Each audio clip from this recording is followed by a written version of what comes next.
Lunch menu നോക്കാം. ചോറെടുത്തിട്ടുണ്ട്.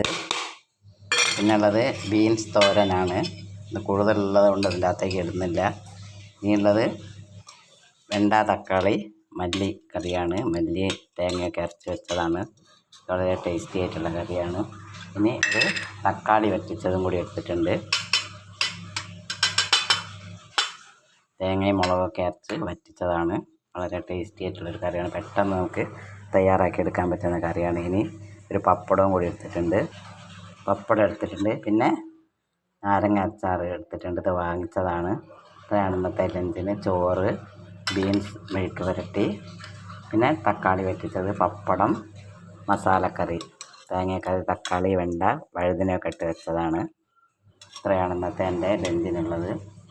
എല്ലാവരും ഇതൊക്കെ ഒന്ന് കണ്ട് എൻ്റെ ചാനൽ ഒന്ന് സബ്സ്ക്രൈബ് ചെയ്യുക, ഷെയർ ചെയ്യുക, ലൈക്ക് ചെയ്യുക.